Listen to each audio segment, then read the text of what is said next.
Alright, so today we are going to build a slime farm. And you might wonder, if you're building a slime farm, why in the world are you on top of a mountain? And the answer to that question is or at least I think it would be useful to have a beacon to help us dig. So I'm just going to quickly look for the spot where I want to dig down. Looking at the second thingy on the third line, you see chunk, and I'm looking at the numbers that are 10 and -10 right now.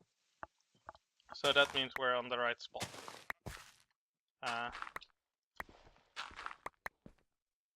Basically, I don't know if those leaves are gonna obstruct it, but I'm gonna get rid of them just in case. I want to make sure that the beacon will work.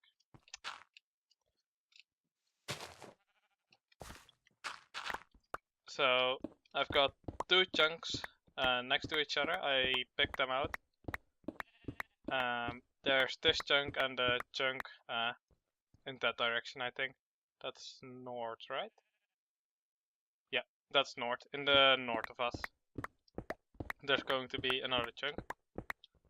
So basically, I'm first going to make a skylight. Because beacons need the sky in order to work. I can't make a full beacon yet, but I can at least put haste level 1 on my beacon, which should at least help reduce the time spent. Anyway, I'll dig this hole, and then when we're downstairs I'll meet back with you guys.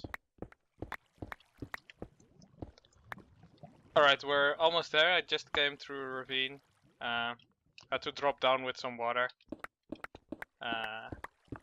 We're at 20 right now. So we're almost there.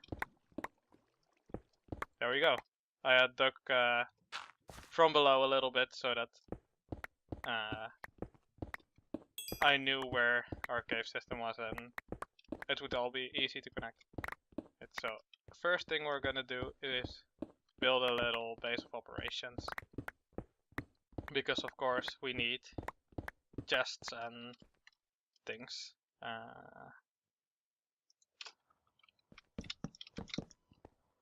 Alright, let's dig this out one block further. And now that I'm thinking about it,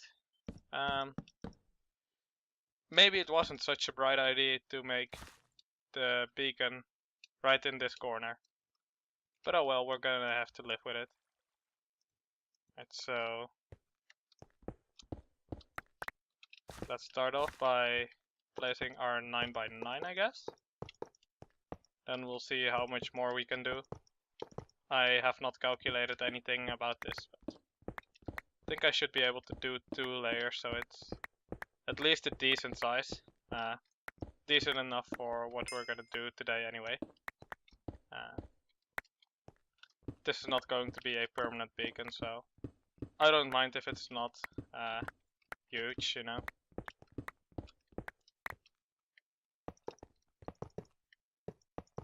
Yeah, we definitely won't be able to do a third layer,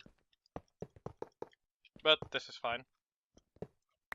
Let's put some torches on it, just because. Story is already almost full, I should say. Alright, so how does this work? Alright, and we have our haste effect. Now I mine a little bit faster. Alright, so let's first dig ourselves an outline for where we're gonna build. Alright, so we gotta go in here. Gotta go out 32 blocks, I think. Yeah, of course 32 blocks, because the chunk is 16 by 16. So that is 10 and -11.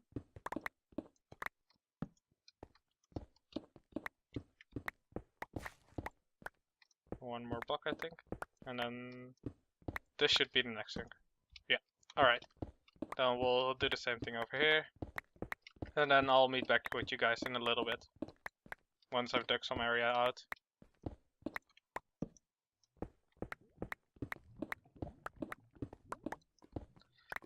Alright, I'll meet back with you guys right away, because there's lava over here. Just wanted to tell you guys. Nothing special, no wars, just a tiny little cave. It's, where are we?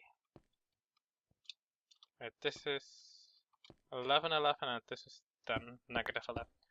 Right, so this is the end of the thing anyway. So I'll continue digging and then I'll be back in a little bit again. Alright, so I've got my outline done, just gonna pick up this little bit. So, the way slimes work, I should tell you guys. They spawn in specific chunks of the world, determined by the seed of the world. So you can't change that. They're either gonna spawn or they're not gonna spawn. And they only spawn in layers, I think it's 40 or below.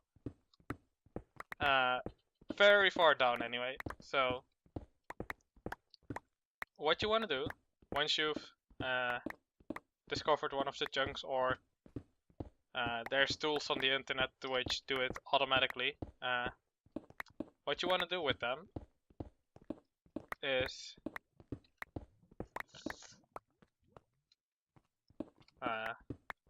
go there and dig out the area. So slimes will spawn beneath those layers in those chunks, and they will spawn if it's bright. So other monsters won't be able to spawn if it's super bright, but slimes will always be able to spawn. Slimes are also different than normal mobs. Hold on, I was sitting a bit uncomfortable. Slimes will also behave differently once they have spawned. So of course they're bouncy, but that's not of our concern anyway. But the thing with slimes is, if they have not seen a player yet, once they've seen a player, they will go straight for that player. No matter what the terrain is, they will just go straight for him. Even if there's a wall in between and they could easily walk around it, they're just going to go straight. Which we could use to our advantage, but we're not going to. Because the other thing, if they have not yet seen a player, is that they will only go in straight lines. Slimes always go in straight lines. But what I mean by that is that once a slime spawns and does not see a player, it will not ever change direction. It will start bouncing in a certain direction and it will go there until it's either stuck and despawns or until it dies. So basically, if I'm a slime and I spawn right here, excuse me, I will pick a direction. So let's say I spawn like this, I will bounce like this, and then eventually I'll hit the wall over here. But if we make it so that they don't hit a wall but instead drop down and die, we can farm them that way. So you don't need water streams to farm them because you know which direction they're going to go anyway. Or at least if you make killing sections all around the spawning pad, they're always going to go there as soon as possible, you know? It's not like with zombies where if they spawn on a pad, they could be there for, well, theoretically forever, but in practice they'll eventually wander off. If you make it so that they can wander off, because zombies and other mobs are a bit different in where they will walk and where they won't walk. But slimes just go straight, which is easy. Oh, found some diamonds. That's nice. 6 as well.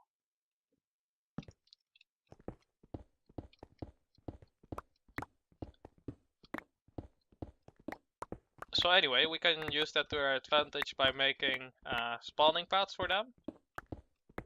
And then on the sides of the spawning pads, we make a 3-block gap, because the largest slimes are, I think, 2.6 blocks across, or 2.5, something like that. Bigger than 2 but smaller than 3 blocks.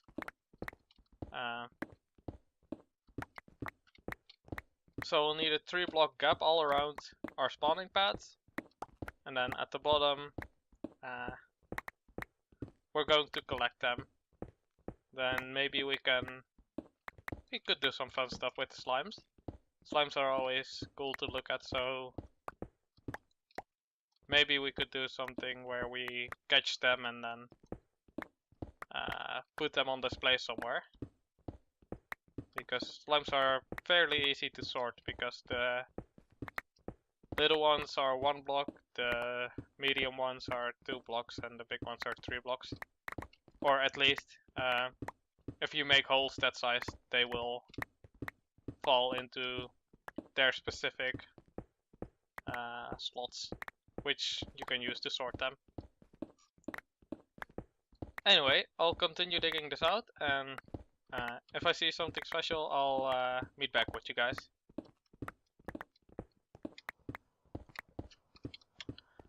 Alright, we're almost done digging out this these 3 layers. So for today we're not going to really finish up the slime farm. We're just going to make it to a point where it's at least a little bit functional. What's back here? So today the main focus of our episode is going to be getting on top of the nether, which is a difficult thing to do. It's always been difficult, but in the current patch it's harder than it ever was. So for the way we gotta do it right now, we're going to have to use some sticky pistons, for which we'll need the slime. So I'll quickly wait a little bit, and then I'll meet back with you guys when there's some slime spawning, alright?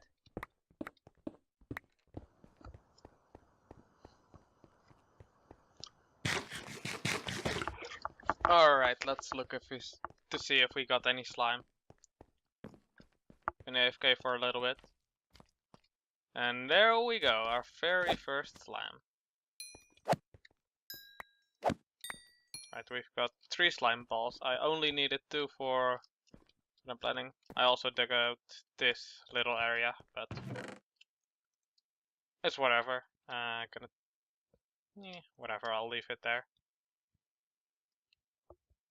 I don't need any of this anyway. Alright, so let's go to the nether and dig that hole, shall we?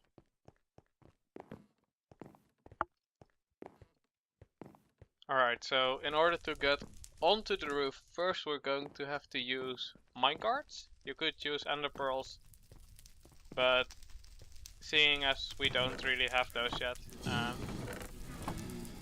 going to bring a chest with me, just in case that I do get stuck. Kind of loud out here. Need 2 minecarts.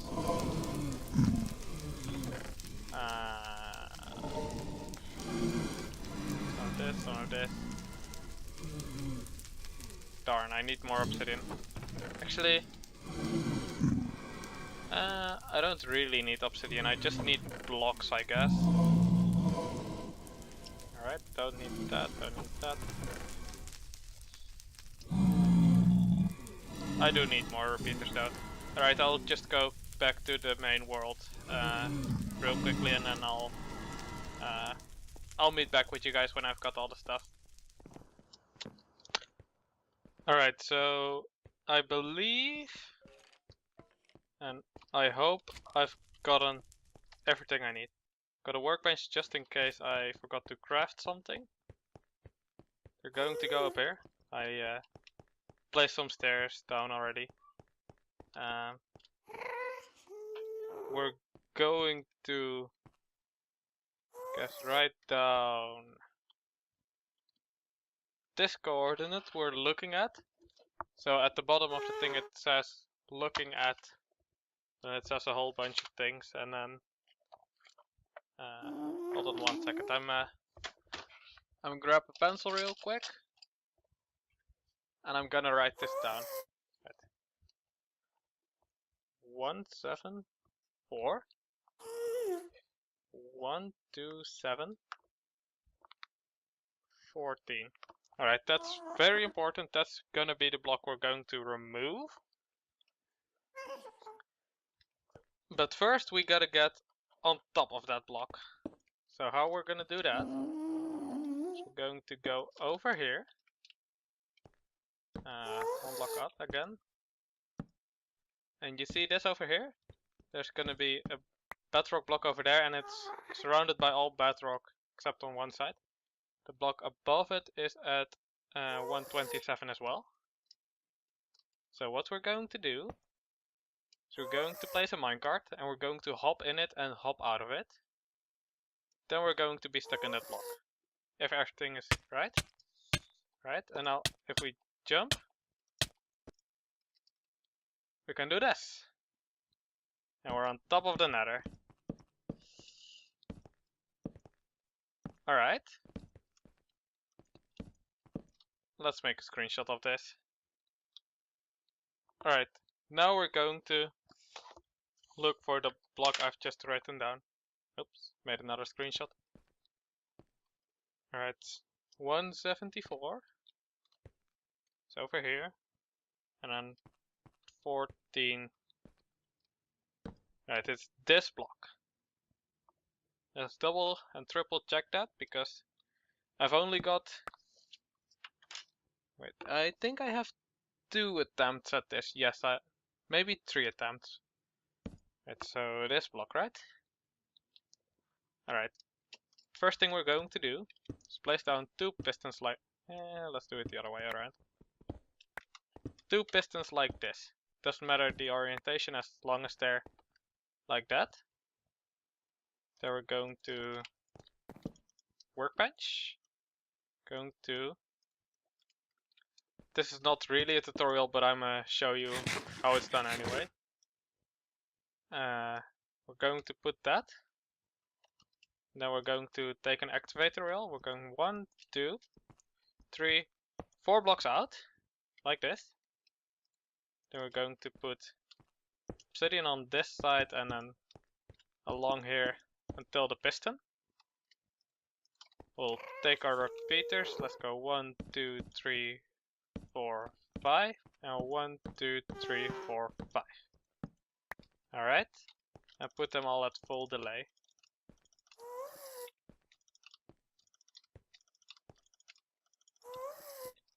Alright.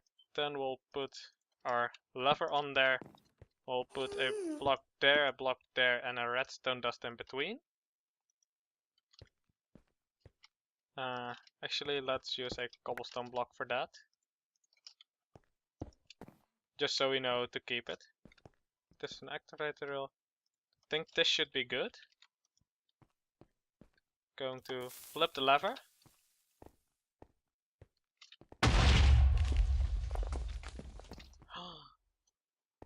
I forgot the redstone dust over there. Alright, good thing I brought extra stuff. That blew up the minecart as well, alright. I can make another minecart.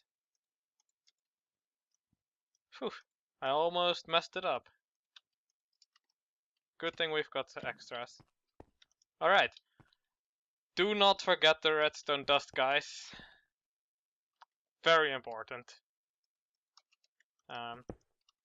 I would have probably been stuck on here if I hadn't brought extras. So now what we get is a headless piston. What we're gonna do with that is put a redstone block over there just for now and flip off the lever. We're going to replace these. Now we're going to add a block over here. Alright? what this will do is it will power this one as well. So we're going to do the same thing again. Everything's still intact, yes.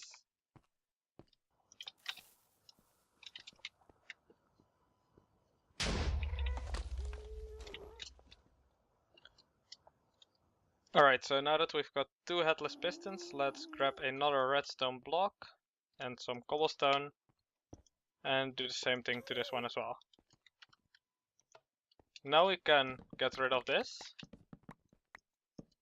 because the pistons are kind of powered through the redstone block. So we'll get rid of that and that. Alright, so now comes the, well, another tricky part. I'm going to put repeaters like that, 2 1-ticks and 1 2-tick. Then we're going to put repeaters like this, 1-tick repeaters all. Going to do like that. Next we're going to grab some netherrack and make a little pillar like this, because we need an upside down piston over there. Alright, and a right side up piston over there. Alright, everything good. I don't think I have another shot at this, so really want to make sure everything is correct. Where's that lever?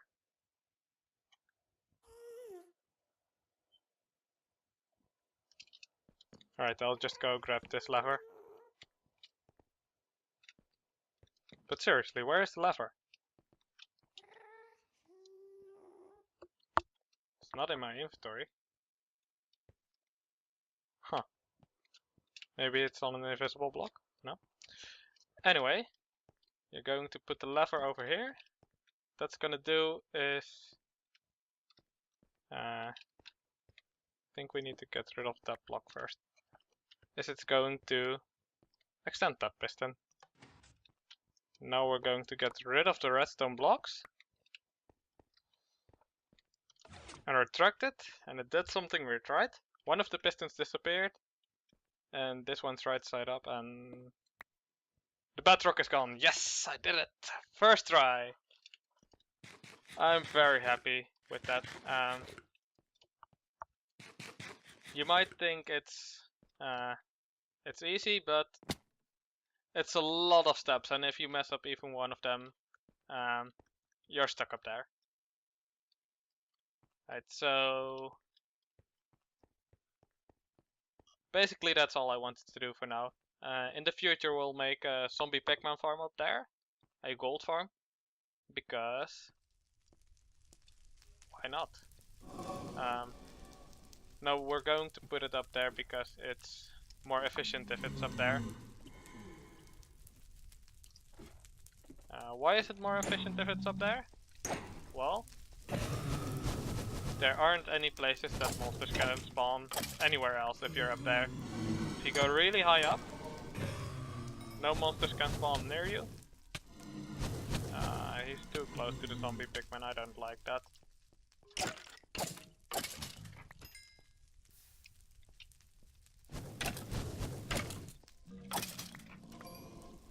Alright. So anyway, I was very nervous about digging that hole through the bedrock. Just very happy at the moment. Anyway, next episode we'll work on the slime farm a bit more. I'll dig it out a little bit more before next episode. And then I'll see you guys next time. I hope you've enjoyed, and bye bye.